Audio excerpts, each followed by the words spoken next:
Hi friends, welcome to my channel. ಸ್ನೇಹಿತರೆ, ಇವತ್ತು ಒಂದು ವೆರಿ ಇಂಟ್ರೆಸ್ಟಿಂಗ್ ಆದಂಥ 4 ಜಾಗವನ್ನು ಕೇವಲ 95 ಕಿಲೋಮೀಟರ್ ದೂರದಲ್ಲಿ ನೀವು ಎಕ್ಸ್ಪ್ಲೋರ್ ಮಾಡ್ಬೋದು. ಮೊದಲನೇ ಪ್ಲೇಸ್ ಸಂಗಮ್, ಮೇಕೆದಾಟು ಮತ್ತು ಅರವಿಂದೋ ಆಶ್ರಮ ಮತ್ತು ಕಬ್ಬಾಳಮ್ಮ ಟೆಂಪಲ್ ಅಂತ ಹೇಳ್ತೀನಿ ಸ್ನೇಹಿತರೆ. ಇದು ಕನಕ್ಪುರ್ ಹತ್ತಿರ ಇರ್ತಕ್ಕಂಥ ಸಂಗಮ್ ಜಾಗದಲ್ಲಿ ನಾವು ಇವತ್ತು ಹೋಗ್ತಾ ಇದ್ದೀವಿ ಸ್ನೇಹಿತರೆ. ಮೊದಲನೇದಾಗಿ ನಿಮಗೆ ಇವತ್ತಿನ ಮೊದಲನೇ ಜಾಗದಲ್ಲಿ ಎಕ್ಸ್ಪ್ಲೋರ್ ಮಾಡ್ತೀನಿ ಸ್ನೇಹಿತರೆ. ಅದುವೇ ಸಂಗಮ್ ಪ್ಲೇಸ್ನ ನೀವು ತೋರಿಸ್ತೀನಿ ಬನ್ನಿ. ಇದು ಅರ್ಕಾವತಿ ಮತ್ತು ಕಾವೇರಿ ನದಿಗಳ ಸಂಗಮ ಅಂತ ಹೇಳ್ತೀನಿ ಸ್ನೇಹಿತರೆ. ಇಲ್ಲಿ ನೀವು ಫ್ರೆಂಡ್ಸ್ ಮತ್ತು ಫ್ಯಾಮಿಲಿ ಜೊತೆ ಒಂದು ಡೇ ನೀರಲ್ಲಿ ಎಂಜಾಯ್ ಮಾಡ್ಬೋದು. ಇಲ್ಲಿ ಯಾವುದೇ ಥರದ ಫೀಸ್ ಇಲ್ಲ ಅಂತ ನಾನು ಹೇಳ್ತೀನಿ ಸ್ನೇಹಿತರೆ. ಈ ವಿಡಿಯೋವನ್ನು ನೀವು ಫುಲ್ಲಾಗಿ ನೋಡ್ಬೇಕಂದ್ರೆ ನನ್ನ ಚಾನಲ್ ನೋಡಿಬಿಟ್ಟು ನೋಡಿ ಅಂತ ನಾನು ಹೇಳ್ತೀನಿ. ಹಾಗೆ ಇಲ್ಲಿ ಅಷ್ಟೇ ಕ್ಲೀನ್ ಆ್ಯಂಡ್ ಕ್ಲಿಯರ್ ವಾಟರ್ ಇರ್ತಕ್ಕಂಥ ಒಂದು ಅಮೇಜಿಂಗ್ ಜಾಗ ಅಂತ ನಾನು ಹೇಳ್ತೀನಿ ಸ್ನೇಹಿತರೆ. ಇದಾದ ಕೂಡ ನಿಮಗೆ ಎರಡನೇ ಜಾಗವನ್ನು ಎಕ್ಸ್ಪ್ಲೋರ್ ಮಾಡ್ತೀನಿ. ಅದುವೇ ಮೇಕೆದಾಟು. ಈ ಸಂಗಮದಿಂದ ಕೇವಲ 6 ಕಿಲೋಮೀಟರ್ ದೂರದಲ್ಲಿರ್ತಕ್ಕಂಥ ಒಂದು ವೆರಿ ಇಂಟ್ರೆಸ್ಟಿಂಗ್ ಜಾಗ ಇದು ಕೂಡ ಆಗಿರುತ್ತೆ ಸ್ನೇಹಿತರೆ. ಆ ಜಾಗಕ್ಕೆ ಹೋಗ್ಬೇಕಾದ್ರೆ ನೀವು ಈ ಬಸ್ಸಲ್ಲೇ ಹೋಗ್ಬೇಕಾಗತ್ತೆ. ಈ ಬಸ್ಸಲ್ಲಿ ಜಾಸ್ತಿ ಜನರಿದ್ದರೆ 60 ರುಪೀಸ್ ತೊಗೊಳ್ತಾರೆ ಮತ್ತು ಕಡಿಮೆ ಜನರಿದ್ದರೆ 100 ರುಪೀಸ್ ತೊಗೊಳ್ತಾರೆ. ಇದು ಬೆಸ್ಟ್ ಆಫ್ ರೋಡ್ ಎಕ್ಸ್ಪೀರಿಯೆನ್ಸ್ ಅಂತ ನಾನು ಹೇಳ್ತೀನಿ ಸ್ನೇಹಿತರೆ.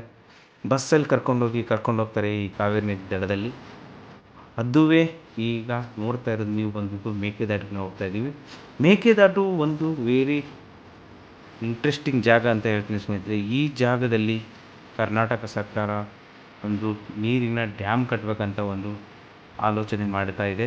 ಹಾಗೆ 2 ಬಾರಿ ಸೆಂಟ್ರಲ್ ಗೌರ್ಮೆಂಟು ಕೂಡ ಮನವಿ ಮಾಡಿದೆ ಅಂತ ಹೇಳ್ಬೋದು. ಮೇಕೆದಾಟು ಬಗ್ಗೆ ನೀವು ಫುಲ್ ಇನ್ಫಾರ್ಮೇಷನ್ ಬೇಕಂದರೆ ನನ್ನ ಚಾನಲ್ ಹೋಗ್ಬಿಟ್ಟು ನೀವು ನೋಡಿ ಅಂತ ನಾನು ಹೇಳ್ತೀನಿ. ಹಾಗೆ ಅಷ್ಟೇ ಹಿಂದೆ ದೊಡ್ಡದಾದಂಥ ಅರ್ಕಾವತಿ ಮತ್ತು ಕಾವೇರಿ ನದಿಯ ಸಂಗಮ ಆದ ಕೂಡಲೇ ಈ ಕಲ್ಲಿನ ಸಂದಲ್ಲಿ ಅಂದರೆ ಅಷ್ಟೇ ಕಿರಿದಾದ ಜಾಗದಲ್ಲಿ ಪಾಸ್ ಆಗೋದು ಒಂದು ವೆರಿ ಇಂಟ್ರೆಸ್ಟಿಂಗ್ ಜಾಗ ಇದು. ಈ ಜಾಗವನ್ನು ಕೂಡ ನೀವು ದಯವಿಟ್ಟು ಸಂಗಮ್ ಭೇಟಿಯಾದಾಗ ಈ ಕೂಡ ನೀವು ಇಲ್ಲಿ ನೋಡ್ಬೋದು ಅಂತ ನಾನು ಹೇಳ್ತೀನಿ ಸ್ನೇಹಿತರೆ. ಇದಾದ ಕೂಡಲೇ ನಿಮಗೆ 3ನೇ ಜಾಗಕ್ಕೆ ಕರ್ಕೊಂಡು ಹೋಗ್ತೀನಿ ಸ್ನೇಹಿತರೆ. ಈ ಜಾಗ ಯಾರೂ ನೋಡಿರಲಿಕ್ಕಿಲ್ಲ ಅನ್ಸುತ್ತೆ. ಯಾಕೆ ಇದೊಂದು ಪ್ರೈವೇಟ್ ಆದಂಥ ಒಂದು ಪ್ರಾಪರ್ಟಿ, ಅರಬಿಂದೋ ಧಾಮ ಅಂತ. Just 5 kilometre from the Sangam place ಅಂತ ಹೇಳ್ತೀನಿ ಸ್ನೇಹಿತರೆ. ಈ ಅರಬಿಂದೋ ಧಾಮದಲ್ಲಿ ನನಗೆ ಅನ್ಎಕ್ಸ್ಪೆಕ್ಟಾಗಿ ನಾನು ನೋಡಿರ್ತಕ್ಕಂಥದ್ದು ಇದೊಂದು ಜಾಗ. ಅಷ್ಟೇ ಶಾಂತ, ಕೂಲಾಗಿ, ಕಾಮಾಗಿರ್ತಕ್ಕಂಥ ಒಂದು ಧಾಮದಲ್ಲಿ ನಾನು ಹೋದಾಗ ನನಗೆ ಸಿಕ್ಕಿದ್ದು ಆತಿಥ್ಯ ಮಾತ್ರ ತುಂಬ ಚೆನ್ನಾಗಿತ್ತು. ಅಷ್ಟೇ ಚೆನ್ನಾಗಿ, ಅಷ್ಟೇ ಕೂಲ್ ಆ್ಯಂಡ್ ಕಾಮ್ ಇಲ್ಲಿ ವೇದ ಉಪನಿಷತ್ತುಗಳನ್ನು ಹೇಳ್ಕೊಡ್ತಾರೆ ಸ್ನೇಹಿತರೆ. ಹಾಗೆ ಇಲ್ಲಿ ಗೋಶಾಲೆ ಕೂಡ ನಮಗೆ ನೋಡಲಿಕ್ಕೆ ಸಿಗುತ್ತೆ. ಮಕ್ಕಳು ವಿದ್ಯಾಭ್ಯಾಸ ಇಲ್ಲಿ ನೋಡಲಿಕ್ಕೆ ಸಿಗುತ್ತೆ. ಹಾಗೆ ನಾವು ಹೋದಾಗ ಅನ್ನ ಪ್ರಸಾದ ಕೂಡ ಸಿಕ್ಕಿದ್ದು ನನಗೆ ಒಂದು ವಿಶೇಷ, ನನ್ನ ಭಾಗ್ಯ.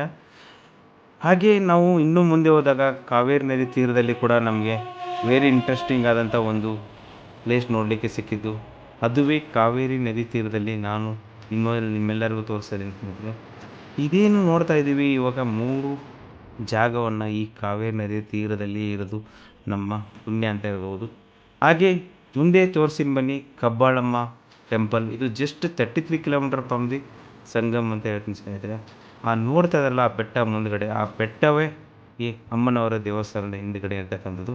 ನೋಡಿ ಸ್ನೇಹಿತರೆ, ನೀವು ಕೂಡ ಕಬ್ಬಾಳಮ್ಮ ಅಮ್ಮನವರ ದೇವಸ್ಥಾನ ದರ್ಶನ ಮಾಡಿ. ಹಾಗೆ ಬೆಸ್ಟ್ ಸನ್ಸೆಟ್ ವ್ಯೂ ನಾನು ನೋಡಿದ್ದು ಅಷ್ಟೇ ಚೆನ್ನಾಗಿತ್ತು ಅಂತ ಹೇಳ್ತೀನಿ ಸ್ನೇಹಿತರೆ. ನೋಡಿದ್ರಲ್ಲ, ಇವತ್ತಿನ ವಿಡಿಯೋದಲ್ಲಿ ನೀವು ಇಂಟ್ರೆಸ್ಟಿಂಗ್ 4 ಜಾಗವನ್ನು ಕವರ್ ಮಾಡಿದ್ರೆ ಅಂದ್ಕೊಂಡಿದ್ದೀನಿ. ನನ್ನ ಚಾನಲ್ನ ಸಬ್ಸ್ಕ್ರೈಬ್ ಮಾಡಿ. ಕಲ್ಪನಾ ಕಾಂತು ಲೈಫ್ ಸ್ಟೈಲ್ ಅಂತ ಹೇಳ್ತಾ ಸ್ನೇಹಿತರೆ. ಇವತ್ತಿನ ಪಾರ್ಟ್ನರ್ ಆಗಿತ್ತು ನಾನು ಮತ್ತು ನನ್ನ ಕನಸು. ಇವತ್ತು ಥಾಟ್ಸ್ ಆಫ್ ದಿ ಡೇ ಬಂದುಬಿಟ್ಟು ಸ್ನೇಹಿತರೆ, a bad day are also part of A good life ಅಂತ ನಾನು ಹೇಳ್ತೀನಿ ಸ್ನೇಹಿತರೆ. ಹಾಗೆ ನನ್ನ ಚಾನಲ್ನ ಸಬ್ಸ್ಕ್ರೈಬ್ ಮಾಡಿ ಮತ್ತು ನಿಮ್ಮ ಫ್ರೆಂಡ್ಸ್ಗೆ ಶೇರ್ ಮಾಡಿ. ಈ ಥರ ಜಾಗವನ್ನು ನೀವು ಕೂಡ ಎಕ್ಸ್ಪ್ಲೋರ್ ಮಾಡಿ ಅಂತ ಹೇಳ್ತಾ, please subscribe my YouTube channel. Thank you.